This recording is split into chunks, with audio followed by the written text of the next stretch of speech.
Hello students, I am Pinky Sivaj. Today I am here to explain you part number 5 and this would be the last part of this chapter named Constitutional Design. This is the second part of 9th standard CBSE. Students, today I am going to start from page number 29. Let us read the preamble of our constitution very carefully, understand the meaning of each of its keywords. यहाँ पर आप देख सकते हो students, page number 29 पर आपको हमारे संविधान का प्रियम्बल दिया गया है.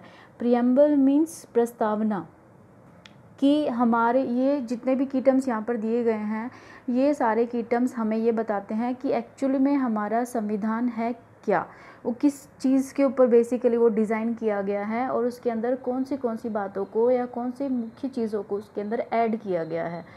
So the preamble of the constitution reads, ये एक पोएम के जैसे पढ़ा गया है, लिखा गया है एक हमारी डेमोक्रेसी के ऊपर. इट कंटेन्स द फिलॉसफी, इसमें वो फिलॉसफी है जिसके बारे में ये संविधान लिखा गया है, इसको पूरी तरीके से रचा गया है. It provides a standard to examine and evaluate any law and action of the government.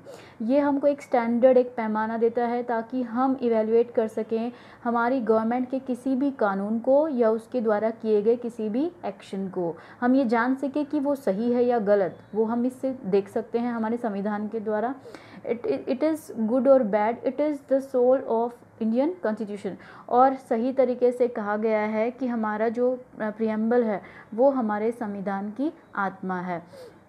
मैं इसको पढ़ के आपको सुना रही हूँ. We the people of India having solemnly resolved to constitute India into a sovereign, socialist, secular, democratic republic, and to serve and to secure to all its citizens justice, social, economic, and political, liberty of thought, expression, belief, faith, and worship, equality of status and of opportunity, and to promote among them all fraternity, assuring the dignity of the individual and unity and integrity of the nation. In our Constituent Assembly, this 26th day of November 1949, do hereby adopt, enact and give to ourselves the Constitution.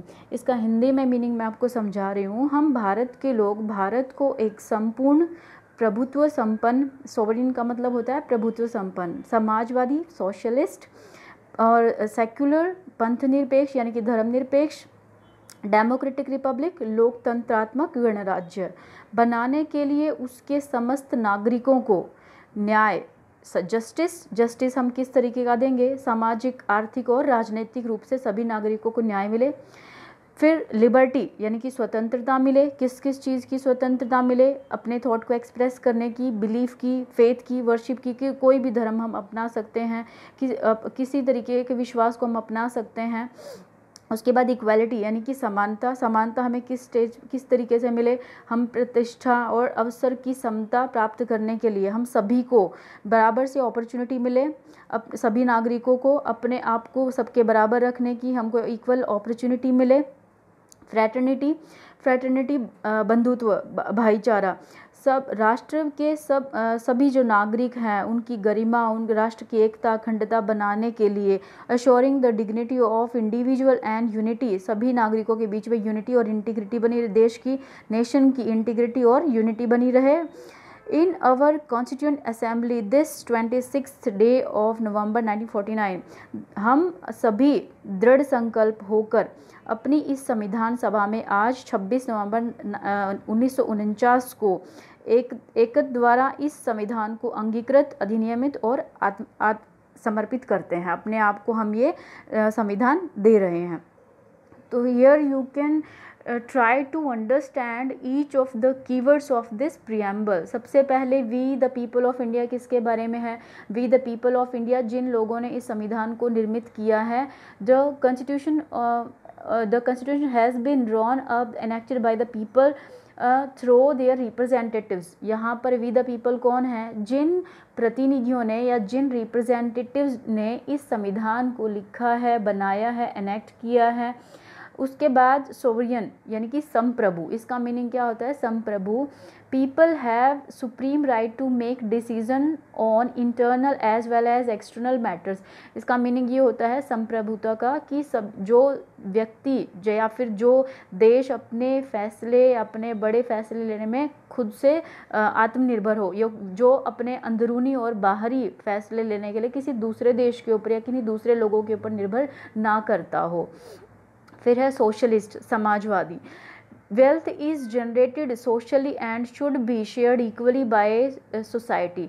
समाज के अंदर जो भी wealth है, मतलब जो भी पैसा है, समृद्धि है, वो समाज के द्वारा ही जनरेट होती है। मतलब समाज के जितने भी रिसोर्स हैं वो समाज के अंदर ही होते हैं, और सरकार को ये सुनिश्चित करना चाहिए कि जो भी लैंड है या जितने भी दूसरे तरीके के रिसोर्स हैं उनको सभी समाज के अंदर इक्वली तरीके से डिस्ट्रीब्यूट किया जाए, ताकि सोशो इकोनॉमिक इनइक्वलिटीज़ को हटाया जा सके। फिर है सेक्युलर, सेक्युलर का मतलब होता है धर्मनिरपेक्ष। जिस देश में सभी नागरिकों को आज़ादी होती है कि वो किसी भी तरीके के धर्म को फॉलो कर सकें, और जैसा कि आप जानते हो हमारा देश एक सेक्युलर कंट्री है। गवर्नमेंट जो है वो सभी धर्म के नागरिकों को बराबर से ट्रीट करती है, किसी के साथ किसी भी तरीके की इनइक्वलिटी नहीं होती है on the ground of their religion. फिर है डेमोक्रेटिक, डेमोक्रेटिक मीन्स प्रजातंत्र, फॉर्म ऑफ गवर्नमेंट, ऐसी फॉर्म ऑफ गवर्नमेंट जहाँ पर where people enjoy equal political rights, जहाँ पर सभी नागरिकों को इक्वल पॉलिटिकल राइट्स मिले हो, मतलब राइट टू वोट मिला हो, and to elect the rulers, अपने गवर्नमेंट को या अपने रूलर्स को चुनने का सबको बराबर अधिकार मिला हो।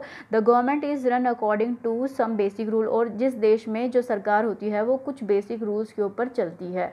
रिपब्लिक, गणतंत्र, इसका मतलब है the head of the state is an elected person and not a hereditary person. Republic का मतलब है गणतंत्र, ऐसा देश जिसका जो मुखिया होता है उसको लोगों के द्वारा चुना जाता है, वो कोई वंशानुक्रम तरीके से जिस तरीके से राजा उसके बाद उसका बेटा उस देश का राजा बनता है, उस तरीके से यहाँ पर आपके इस देश के जो मुखिया होता है वो नहीं बनता है। यहाँ पर जो देश का मुखिया होता है उसको लोगों के द्वारा चुना जाता है। जस्टिस, न्याय, citizen can be discriminated on the ground of, citizen cannot be discriminated on the ground of, यहाँ पर जस्टिस का मतलब होता है न्याय।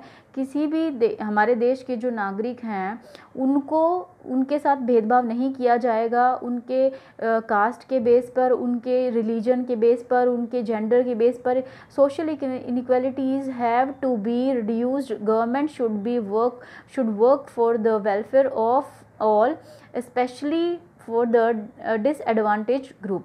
सरकार जो है उसको लोगों के वेलफेयर के लिए काम करना चाहिए, स्पेशली जो डिसएडवांटेज ग्रुप हैं, जिन लोगों को अभी वो सुख सुविधाएं नहीं मिली हैं, यानी कि जो बिलो पॉवर्टी लाइन वाले जो लोग हैं, या फिर दूसरे बेसिस पर जो भी SC BC जो लोग होते हैं, उन लोगों के अपलिफ्टमेंट के लिए स्पेशली सरकार को काम करना चाहिए।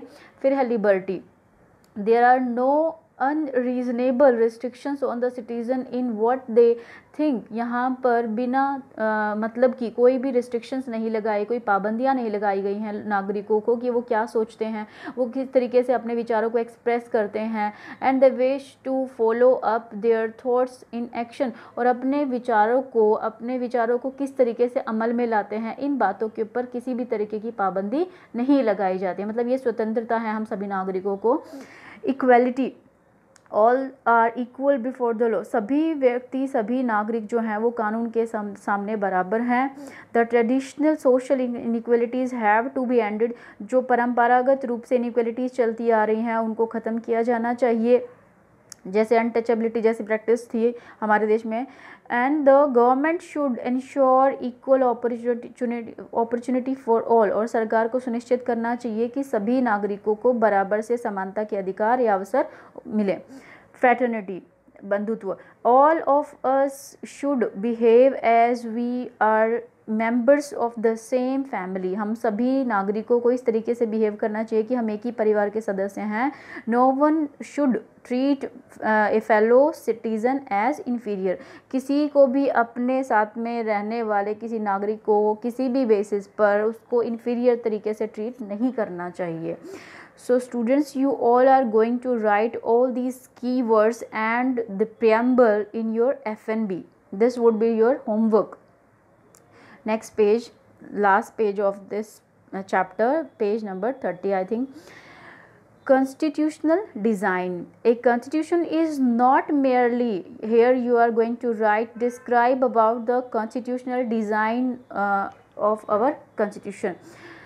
A constitution is not merely a statement of values and philosophy. एक संविधान जो है वो सिर्फ एक स्टेटमेंट का एक या फिर वैल्यूज़ का एक स्टेटमेंट नहीं है या फिलॉसफी का एक स्टेटमेंट नहीं है. जैसा कि हमने ऊपर नोट किया है, देखा है, संविधान जो है मेनली क्या है, वो इन वैल्यूज़ को आत्मसात करना, इन वैल्यूज़ को अपनाना इनटू इंस्टीट्यूशनल अरेंजमेंट.